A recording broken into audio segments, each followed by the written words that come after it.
ಎಲ್ಲರಿಗೂ ನಮಸ್ಕಾರ. ಯುಧಿಷ್ಠರ ಅತಿ ವಿಜೃಂಭಣೆಯಿಂದ ಯಾಗವನ್ನು ಮಾಡ್ತಾನೆ.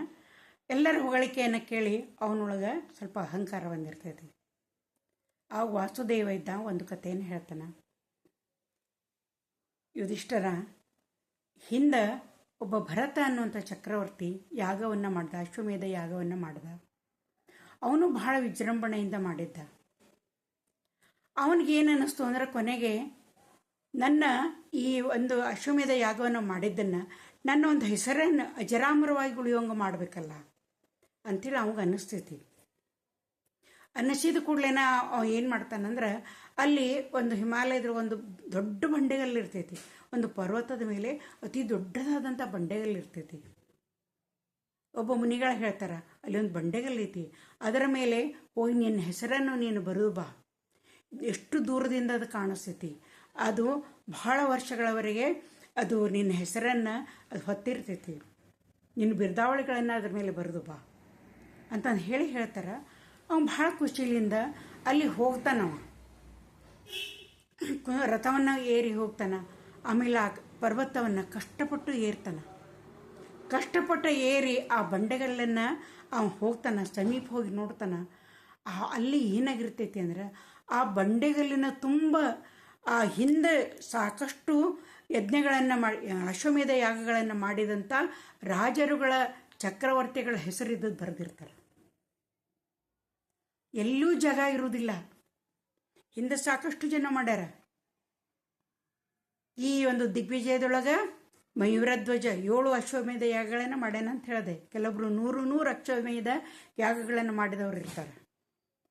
ಆ ಭರತ ಚಕ್ರವರ್ತಿಯಲ್ಲಿ ನೋಡ್ತಾನ, ತನ್ನ ಹೆಸರು ಬರೀಬೇಕಂದ್ರೆ ಎಲ್ಲೂ ಜಾಗನೇ ಇರುವುದಿಲ್ಲ. ಆವಾಗ ಅವನಿಗೆ ತನ್ನ ಬಗ್ಗೆನೇ ನಾಚಿಕೆ ಅನ್ನಿಸ್ತೈತಿ. ನಾನು ಇಷ್ಟೊಂದು ಗರ್ವ ಪಡಬಾರ್ದಿತ್ತು ಅಂತಂದು ಹೇಳಿ ಆತ ಹೊಳ್ಳೆ ಬರ್ತಾನೆ. ಕೃಷ್ಣ ಈ ಕಥೆಯನ್ನು ಹೇಳಿದ ಕೂಡಲೇನ ಈ ಯುಧಿಷ್ಠರ್ಗೆ ಅನ್ನಿಸ್ತೈತಿ, ಕೃಷ್ಣ ಯಾಕೆ ಕಥೆ ಹೇಳ್ದ ಅಂತ ಗೊತ್ತಾಕೈತಿ ಅವಾಗ. ಅವ್ನು ಹೇಳ್ತಾನೆ, ಆದರೂ ಅವನು ತನ್ನನ್ನು ತಾನು ಸಮರ್ಥನೆ ಮಾಡ್ಕೊಳ್ತಾನೆ. ಅಲ್ಲ ಕೃಷ್ಣ, ನಮ್ಮ ಬಗ್ಗೆ ನಾನು ಹೆಮ್ಮೆ ಪಡೋದ್ರೊಳಗೆ ಏನು ತಪ್ಪೈತಿ? ಎಷ್ಟೊಂದು ವಿಜೃಂಭಣೆಯಿಂದ ನಾನು ಯಾಗವನ್ನು ಮಾಡೇನಿ. ನೀನು ಹಿಂಗ್ಯಾಕಂತಿದ್ದೀನಿ? ನೀನು ನನ್ನ ಬಗ್ಗೆ ಸ್ವಲ್ಪ ಗರ್ವ ಇದ್ದದ್ದು ನನಗೆ ಬಂದೈತಿ, ನಾನು ಒಪ್ಕೊತೇನೆ. ಆದ್ರೆ ಅದೇನು ತಪ್ಪೈತಿ ಅಂತಂದು ಹೇಳ್ತಾನೆ. ಅವಾಗ ಇವರೆಲ್ಲ ಈ ರೀತಿ ಮಾತಾಡ್ಕೊಂಡ್ಕೊಂಡಿರ್ಬೇಕಾರೆ ಕುಂತಾಗ ಅಲ್ಲಿ ಏನಾಗ್ತೈತಿ ಅಂದ್ರೆ, ಒಂದು ಸ್ವಲ್ಪ ಧ್ವನಿ ಕೇಳಿಸ್ತೈತಿ, ಯಾರೇನೋ ಗದ್ದಲ ಕೇಳಿಸ್ತೈತಿ. ಆ ಸೇವಕರನ್ನು ಕರೆದು ಅವ್ರು ಕೇಳ್ತಾರೆ. ಅರ್ಜುನ ಕೇಳ್ತಾನೆ, ಏನು ನಡೆದೈತಲ್ಲೇ? ಅವಾಗ ಅವ್ರು ಹೇಳ್ತಾರೆ, ಇಲ್ಲ, ಒಂದು ಮುಂಗುಸಿ ಇದ್ದದ್ದು ಬಂದೈತಿ ಈ ಯಾಗ ಮಂಟಪದೊಳಗೆ. ಅದು ಅಲ್ಲಲ್ಲೇ ಮರಳಿನೊಳಗೆ ಹೊರಳಾಡ್ತೈತಿ ಮತ್ತು ನೋಡ್ಕೋತೈತಿ.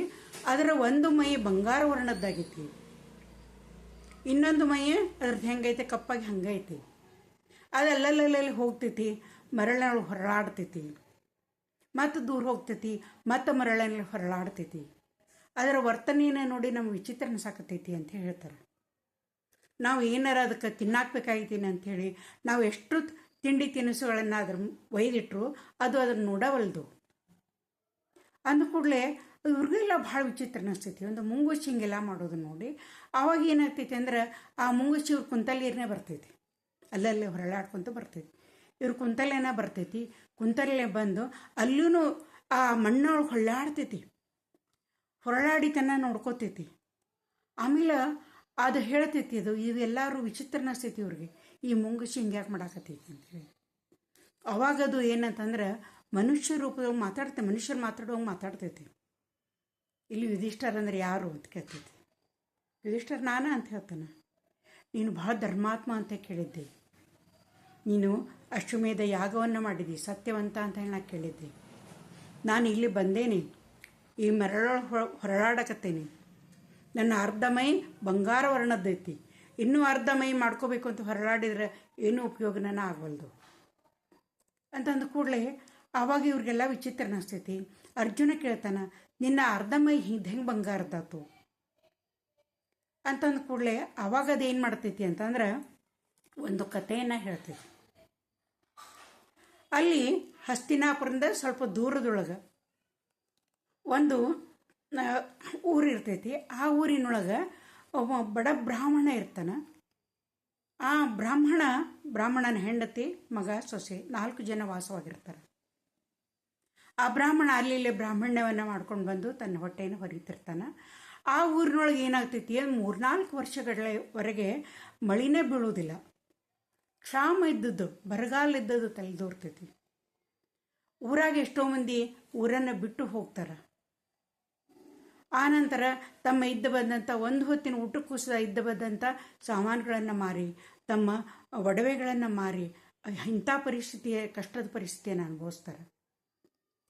ಆ ಹೊತ್ತಿನಾಗ ಏನಾಗ್ತೈತಿ ಅಂತಂದ್ರೆ, ಬ್ರಾಹ್ಮಣನ ಮನೆಯೊಳಗೆ ಅವರು ಆ ಇದಕ್ಕೆಯನ್ನು ಉಪಯೋಗ ಮಾಡಿ ಹೊಟ್ಟೆಯನ್ನು ಹೊರಿತಾ ಇರ್ತಾರೆ. ಅದರ ಮುಂದಿನ ಕಥೆ ಏನು ಅನ್ನೋದನ್ನು ನಾವು ಮುಂದಿನ ವಿಡಿಯೋ